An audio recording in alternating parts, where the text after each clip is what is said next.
So here's the thing that you're going to hear from me, and I know straight afterwards you're going to be like, oh my God, like I hear this all the time, Sky. And here's the thing that I'm going to ask you to start doing is whatever you want to language it, like journaling, writing shit down, voice recording your voice, like however you want to language it, I want you to start or continue if you haven't to write shit down. Now, here's the thing though about writing stuff down is that sometimes what happens when we go to start writing things down, we assume that like a journal is all about the bad stuff or the problem or the negative. And that's the shit that we often really work hard to avoid, right? Coming face to face with those thoughts or feelings or situations can be super confronting.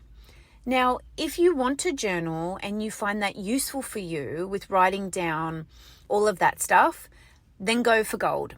But this is not that. Oh, frog in my throat today.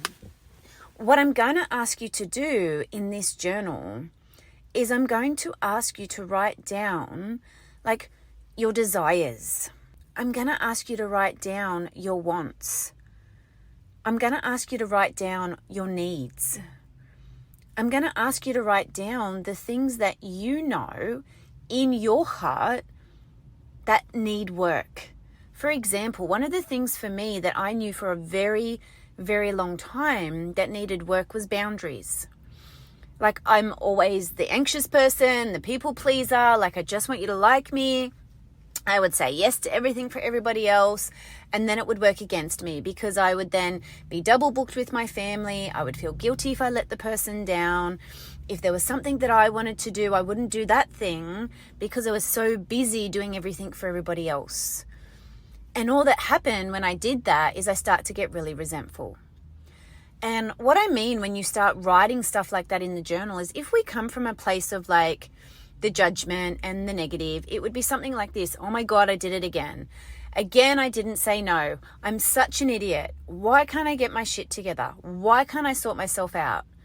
Like that used to be like my journal, right? But now I use my journal as more like a learning tool. And I use it like this. So today I noticed that when I spoke to Betty, I actually didn't say yes. I said no.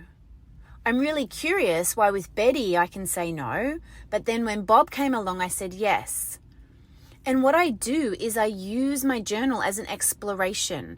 Oh, what's different between Betty and the other person? What tools can I take from the way I kind of show up with Betty to show up with the other person? What underlying beliefs or core beliefs might have been tripped up with the other person that had me feel like I couldn't say no? Like I use it as a tool to learn more about me, to learn more about the experience so that I can grow. So I really want for you, for this journal to be a place of like curiosity about yourself and exploration and learning. So it's talking about all of the things that you want, that you like, that you enjoy, the things that you want to do more of, the things that you're working towards. Like you might even be listening to some of these audios, or you listened to a podcast yesterday, or you read a book, or you found a meme, or I don't know, Betty Lou said something and something tripped up in your brain, right? All of that goes in the journal. Oh, I heard this really cool thing. I'm going to work on that. Or, oh, like I learned a little bit more about my ADHD today, my working memory. Wow, okay, that makes more sense. Right? It's a journal of exploration and curiosity of yourself.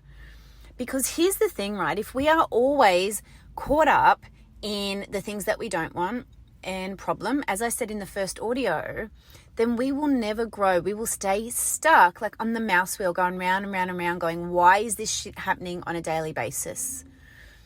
It's not until we step outside of ourselves and act as like a bit of an observer, noticing, use the word noticing. Oh, I noticed this today. Oh, I noticed that about myself today. Oh, I noticed that thought show up today. Oh, I noticed that feeling. Oh, I noticed that change in behavior. Oh, I noticed I need to do more of that. Like use the word notice, separate you from your behavior so that you get to reset, so that you get to grow, so that you get to change. Because wherever you own everything, wherever you become whatever it is that's going on. For example, I am anxious, I am overwhelmed, I am a failure, I am not good enough, I don't know, no one will ever love me. Whatever we own those as absolute truths, we will stay stuck because we don't feel like we're worthy of change.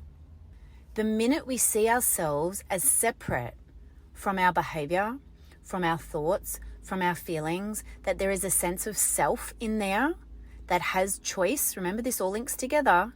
Once we start to do that and we start to notice, we get to see that you, the human, you, this sense of self underneath all of these things, you get to make different choices and you get to change.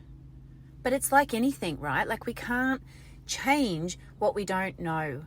We can't change what we're not aware of. We can't change a process unless we understand the structure of it.